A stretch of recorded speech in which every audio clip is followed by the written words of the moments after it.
The history of the Welsh language spans over 1,400 years, encompassing the stages of the language known as Primitive Welsh, Old Welsh, Middle Welsh, and Modern Welsh. Origins. Welsh evolved from British, the Celtic language spoken by the ancient Britons, alternatively classified as Insular Celtic or P-Celtic. It probably arrived in Britain during the Bronze Age or Iron Age and was probably spoken throughout the island south of the Firth of Forth. During the early Middle Ages, the British language began to fragment due to increased dialect differentiation, evolving into Welsh and the other Brythonic languages.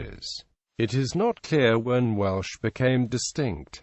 Kenneth H. Jackson suggested that the evolution in syllabic structure and sound pattern was complete by around 550, and labeled the period between then and about 800 Primitive Welsh. This Primitive Welsh may have been spoken in both Wales and the Hen Ogledd, the Brythonic-speaking areas of what is now northern England and southern Scotland, and therefore been the ancestor of Cumbric as well as Welsh. Jackson, however, believed that the two varieties were already distinct by the time. The earliest Welsh poetry, that attributed to the Cynfeirdd or early poets, is generally considered to date to the Primitive Welsh period. However, much of this poetry was supposedly composed in the Hen Ogledd, raising further questions about the dating of the material and language in which it was originally composed. Old Welsh. The next main period, somewhat better attested, is Old Welsh. Poetry from both Wales and Scotland has been preserved in this form of the language. As Germanic and Gaelic colonization of Great Britain proceeded, the Brythonic speakers in Wales were split off from those in northern England, speaking Cumbric, and those in the southwest, speaking what would become Cornish, and so the languages diverged. The Book of Aneurin and the poetry, or Book of Taliesin, belong to this era, though both or also include some poems originally written in Primitive Welsh. Middle Welsh. Middle Welsh is the label attached to the Welsh of the 12th to 14th centuries, of which much more remains than for any earlier period. This is the language of nearly all surviving early manuscripts of the Mabinogion, although the tales themselves are certainly much older. It is also the language of the existing Welsh law manuscripts. Middle Welsh is reasonably intelligible, albeit with some work, to a modern-day Welsh speaker. The famous cleric Gerald of Wales tells the story of King Henry II of England. During one of the king's many raids in the 12th century, Henry asked an old man of Pencadder, Carmarthenshire, whether he thought the Welsh language had any chance. "My Lord King, this nation may now be harassed, weakened and decimated by your soldiery, as it has so often been by others in former times, but it will never be totally destroyed by the wrath of man, unless at the same time it is punished by the wrath of God. Whatever else may come to pass, I do not think that on the day of direst judgment any race other than the Welsh, or any other language, will give answer to the supreme judge of all for this small corner of the earth." Modern Welsh. Early Modern Welsh. Modern Welsh can be divided into two periods. The first, Early Modern Welsh, ran from the early 15th century to roughly the end of the 16th century. Late Modern Welsh. Late Modern Welsh began with the publication of William Morgan's translation of the Bible in 1588. Like its English counterpart, the King James Version, this proved to have a strong stabilizing effect on the language, and indeed the language today still bears the same late modern label as Morgan's language. Of course, many changes have occurred since then. 19th century. The language enjoyed a further boost in the 19th century, with the publication of some of the first complete and concise Welsh dictionaries. Early work by Welsh lexicographic pioneers such as Daniel Sylvan Evans ensured that the language was documented as accurately as possible. Modern dictionaries such as the Geiriad a Prifysgol Cymru are direct descendants of these dictionaries. In spite of this boost, the use use of Welsh was actively discouraged at school under the Welsh Not policy. A sticker plaque was given to any child heard speaking Welsh during school, to be handed on to whoever next spoke the language. The influx of English workers during the Industrial Revolution in Wales from about 1800 led to a substantial dilution of the Welsh-speaking population of Wales. English migrants seldom learnt Welsh, and the Welsh colleagues tended to speak English in mixed Welsh-English contexts, so bilingualism became almost universal. The legal status of Welsh was inferior to that of English, and so English gradually came to prevail, except in the most rural areas, particularly in northwest and mid-Wales. An important exception, however, was in the non-conformist churches, which were strongly associated with the Welsh language. 20th century. By the 20th century, the numbers of Welsh speakers were shrinking at a rate which suggested that the language would be extinct within a few generations. According to the 1911 census, out of a population of just under 2.5 million, 43.5% of those aged 3 years and upwards in Wales and Monmouthshire spoke Welsh. This was a decrease from the 1891 census, with 49.9% speaking Welsh out of a population of 1.5 million. The distribution of those speaking the language, however, was unevenly distributed, with 5 counties remaining overwhelmingly and predominantly Welsh-speaking. Anglesey, 88.7% spoke Welsh while 61.0% spoke English. Cardiganshire, 89.6% spoke Welsh while 64.1% could speak English. Carnarvonshire, 85.6% spoke Welsh while 62.2% could speak English. Carmarthenshire, 84.9% spoke Welsh while 77.8% could speak English. Merionethshire, 90.3% spoke Welsh while 61.3% could speak English. Outside these 5 counties, a further 2 areas were noted as having a majority who spoke Welsh, those being Denbighshire, 56.7% could speak Welsh while 88.3% could speak English. Merthyr Tydfil Country Borough, 50.2% while 94.8% could speak English. 1921 census and the founding of Plaid Cymru. The 1921 census recorded that of the population of Wales, 38.7% of the population could speak Welsh, while 6.6% of the overall population were Welsh monoglots. In the 5 predominantly Welsh-speaking counties, Welsh was spoken by more than 75% of the population, and was more widely understood than English. Anglesey, 87.8% could speak Welsh while 67.9% could speak English. Cardiganshire, 86.8% could speak Welsh, 72.4% could speak English. Carmarthenshire, 84.5% could speak Welsh while 83.1% could speak English. Merioneth, 84.3% could speak Welsh while 69.5% could speak English. Carnarvonshire, 76.5% could speak Welsh while 73.3% could speak English. Denbighshire was the only other county where a majority could still speak Welsh. Here, 51.0% could speak Welsh and 94.0% could speak English.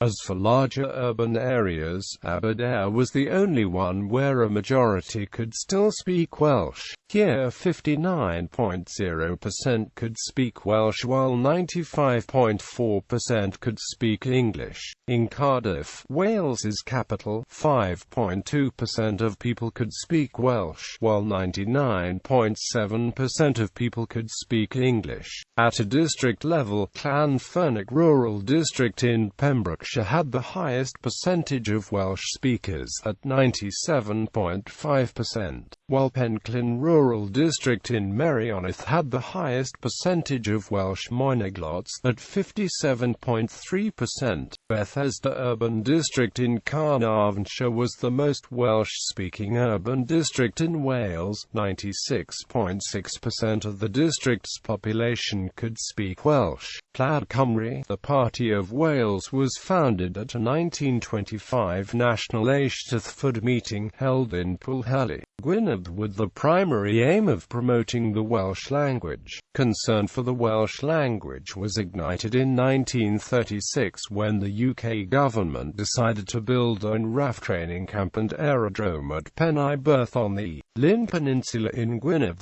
The events surrounding the protest became known as Tan Yn Llyn. The UK government had settled on Llyn as the location for this military site after plans for similar bases in Northumberland and Dorset had met with protests. However, UK Prime Minister Stanley Baldwin refused to hear the case against basing this RAF establishment in Wales, despite a deputation claiming to represent 500,000 Welsh protesters. The opposition against British military usage of this site in Wales was summed up by Saunders Lewis when he wrote that the UK government was intent upon turning one of the essential homes of Welsh culture, idiom, and literature into a place for promoting a barbaric method of warfare. On the 8th of September 1936 the building was arsoned, and Welsh nationalists Saunders Lewis, Lewis Valentine and D.J. Williams claimed responsibility. The trial at Carnarvon failed to reach a verdict and the case was sent to the Old Bailey in London. The three were sentenced to 9 months imprisonment in Wormwood Scrubs, and on the release they were greeted as heroes by a crowd of 15,000 people at a pavilion in Carnarvon.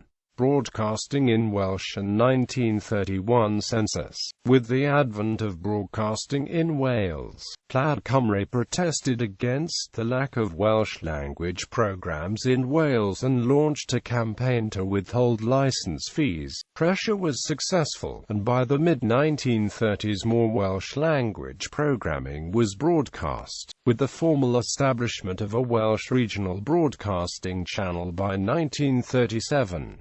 However, no dedicated Welsh language television channel would be established until 1982. According to the 1931 census, out of a population of just over 2.5 million, the percentage of Welsh speakers in Wales had dropped to 36.8%, with Anglesey recording the highest concentration of speakers at 87.4%, followed by Cardigan at 87.1%. Merionethshire at 86.1%, and Carmarthen at 82.3%.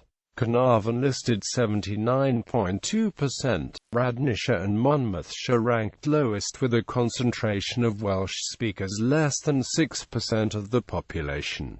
Following the arrests of D.J. Williams, Saunders Lewis and Lewis Valentine for the Tan Yn Llyn in 1936, all three were tried on charges of arson in Carnarvon Crown Court, where their pleas were deemed invalid as they all pleaded in Welsh. Following the jury's indecision on the matter, it was decided that the case should be moved to the Old Bailey, causing outrage though Whaley's, which, along with the lack of status for the Welsh language in the legal system, sparked action. At Cardiff Eisteddfod in 1939, a petition was launched by Undeb Cymdeithas or Cymru calling for recognition of the Welsh language in the courts. The presentation of the petition to Parliament in 1941 led to the passing of the Welsh Courts Act of 1942, and thus the validation of pleas in the Welsh language. The flooding of Trawere in 1956. In 1956, a private bill sponsored by Liverpool City Council was brought before the UK Parliament to develop a water reservoir from the Trawere Valley in Merioneth in Gwynedd. The development would include the flooding of Capel Celyn, a Welsh-speaking community of historic significance. Despite universal and bipartisan objections by Welsh politicians, the bill was passed in 1957. The events surrounding the flooding highlighted the status of the language in the 1950s and 1960s. Area and the 1961 census. In 1962, Saunders Lewis gave a radio speech entitled Area, in which he predicted the extinction of the Welsh language unless direct action was taken. Lewis was responding to the 1961 census, which showed a decrease in the number of Welsh speakers from 36% in 1931 to 26% in 1961. Out of a population of about 2.5 million, Merioneth, Anglesey, Carmarthen, and Carnarvon averaged a 75% concentration of Welsh speakers, but the most significant decrease was in the counties of Glamorgan, Flint, and Pembroke. Lewis's intent was to motivate Plaid Cymru to take more direct action to promote the language. However, it led to the formation of Simdithas Area. Jim Raig later that year at a Plaid Cymru summer school held in Pontardawy in Glamorgan. With concern for the Welsh language mounting in the 1960s, the Welsh Language Act 1967 was passed, giving some legal protection for the use of Welsh in official government business. The Act was based on the Hughes Parry Report, published in 1965, which advocated equal validity for Welsh in speech and in written documents, both in the courts and in public administration in Wales. However, the Act did not include all the Hughes Parry Report's recommendations. Prior to the Act, only the English language could be spoken at government and court proceedings. Hunger strike for S4C. Following the defeat of the Welsh Assembly Yes campaign in 1979, and believing Welsh nationalism was in a paralysis of helplessness, the UK Conservative Home Secretary announced in September 1979 that the government would not honour its pledge to establish a Welsh language television channel. Much to widespread anger and resentment in Wales, wrote Davies. In early 1980, over 2,000 members of Plaid Cymru pledged to go to prison rather than pay the television license fees, and by that spring Gwynfor Evans announced his intention to go on hunger strike if a Welsh language television channel was not established. In early September 1980, Evans addressed thousands at a gathering in which passions ran high, according to Dr. Davies. The government yielded by the 17th of September, and the Welsh Fourth Channel was launched on the 2nd of November 1982. The Welsh Language Act 1993 put the Welsh language on an equal footing with the English language in Wales with regard to the public sector. The laws in Wales Acts chapters 1535 to 1542 had made English the only language of the law courts and other aspects of public administration in Wales. Although the Welsh Language Act 1967 had given some rights to use Welsh in court, the Welsh Language Act 1993 was the first to put Welsh on an equal basis with English in public life. The Act set up the Welsh Language Board, answerable to the Secretary of State for Wales, with the duty to promote the use of Welsh and to ensure compliance with the other provisions. Additionally, the Act gave Welsh speakers the right to speak Welsh in court proceedings under all circumstances. The previous Act had only given limited protection to the use of Welsh in court proceedings. The Act obliges all organisations in the public sector providing services to the public in Wales to treat Welsh and English on an equal basis. However, it does not compel private businesses to provide services in Welsh that would require a further Language Act. Some of the powers given to the Secretary of State for Wales under this Act were later devolved to the National Assembly for Wales, but others have been retained by Westminster. 21st century. In a speech at the 2000 National Eisteddfod at Llanelli, Synig Davies, Plaid Cymru AM, called for a new Welsh language movement with greater powers to lobby for the Welsh language at the Assembly, UK, and EU levels. Davies felt the needs of the language were ignored during the first year of the Assembly, and that in order to ensure the dynamic growth of the Welsh language a properly resourced strategy was needed. In his speech, Davies encouraged other Welsh language advocacy groups to work more closely together to create a more favourable climate in which the use of Welsh was attractive, exciting, a source of pride and a sign of strength. Additionally, Davies pointed towards efforts in areas such as Catalonia and the Basque Country as successful examples to emulate. Lord Ellis Thomas, former Plaid Cymru president, disagreed with Davies' assessment. However, at the URDD Eisteddfod, Lord Ellis Thomas said that there was no need for another Welsh Language Act, citing that there was enough goodwill to safeguard the language's future. His comments prompted Samdydd Jim Reig and many others to call for his resignation as the Assembly's presiding officer. 2001 Census and Second Home controversy. In the 1991 census, the Welsh language stabilised at the 1981 level of 18.7%. According to the 2001 census, the number of Welsh speakers in Wales increased for the first time in over 100 years, with 20.8% in a population of over 2.9 million claiming fluency in Welsh. Further, 28% of the population of Wales claimed to understand Welsh. The census revealed that the increase was most significant in urban areas, such as Cardiff, with an increase from 6.6% in 1991 to 10.9% in 2001, and Rhondda Cynon Taf with an increase from 9% in 1991 to 12.3% in 2001. However, the number of Welsh speakers declined in Gwynedd from 72.1% in 1991 to 68.7%, and in Ceredigion from 59.1% in 1991 to 51.8%. Ceredigion in particular experienced the greatest fluctuation, with a 19.5% influx of new residents since 1991. The decline in Welsh speakers in Gwynedd and Ynys Môn may be attributable to non-Welsh speaking people moving to North Wales, driving up property prices to levels that local Welsh speakers cannot afford. According to former Gwynedd County Councillor Simon Glyn of Plaid Cymru, Glyn was commenting on a report underscoring the dilemma of rocketing house prices outstripping what locals could pay, with the report warning that traditional Welsh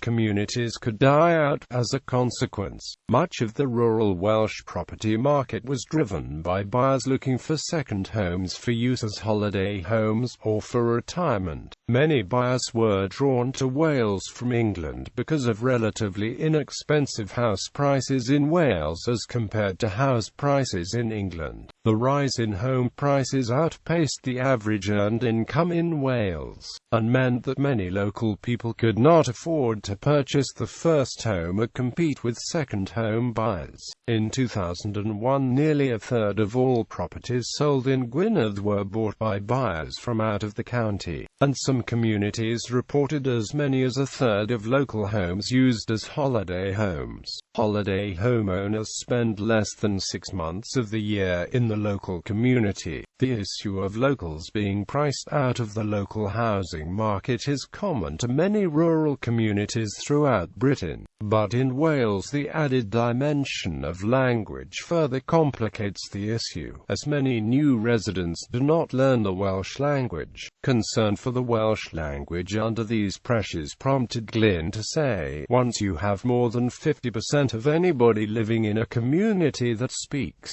a foreign language, then you lose your indigenous tongue almost immediately." Plaid Cymru had long advocated controls on second homes, and a 2001 task force headed by Dafford Wigley recommended land should be allocated for affordable local housing. called for grants for locals to buy houses, and recommended that council tax on holiday homes should double, following similar measures in the Scottish Highlands. However, the Welsh Labour Liberal Democrat Assembly coalition rebuffed these proposals, with Assembly Housing spokesman Peter Black stating that, "We frame our planning laws around the Welsh language," adding, "Nor can we take punitive measures against second home owners in the way that they propose, as these will have an impact on the value of the homes of local people." In contrast, by autumn 2001 the Exmoor National Park Authority in England began to consider limiting second home ownership there, which was also driving up local housing prices by as much as 31%. Elfyn Clwyd, Plaid Cymru's parliamentary group leader, said that the issues in Exmoor National Park were the same as in Wales. However, in Wales there is the added dimension of language and culture. Reflecting on the controversy Glyn's comments caused earlier in the year, Clwyd observed, "What is interesting is, of course, it is fine for Exmoor to defend the community, but in Wales when you try to say these things it is called racist." Clwyd called on other parties to join in a debate to bring the Exmoor experience to Wales when he said, "I really do ask them and I plead with them to come around the table and talk about the Exmoor suggestion and see if we can now bring it into Wales." By spring 2002, both the Snowdonia National Park and Pembrokeshire Coast National Park authorities began limiting second home ownership within the parks, following the example set by Exmoor. According to planners in Snowdonia and Pembroke, applicants for new homes must demonstrate a proven local need of that the applicant had strong links with the area. It seems that the rise of Welsh nationalism rallied supporters of the language, and the establishment of Welsh television and radio found a mass audience which was encouraged in the retention of its Welsh. Perhaps most important of all, at the end of the 20th century it became compulsory for all school children to learn Welsh up to age 16, and this both reinforced the language in Welsh-speaking areas and reintroduced at least an elementary knowledge of it in areas which had become more or less wholly Anglophone. The decline in the percentage of people in Wales who can speak Welsh has now been halted, and there are even signs of a modest recovery. However, although Welsh is the daily language in many parts of Wales, English is universally understood. 2011 Census. In the 2011 census it was recorded that the proportion of people able to speak Welsh had dropped from 20.8% to 19%. Despite an increase in the overall size of the Welsh population, this still meant that the number of Welsh speakers in Wales dropped from 582,000 in 2001 to 562,000 in 2011. However, this figure was still much higher than 508,000 or 18.7% of people who said they could speak Welsh in the 1991 census.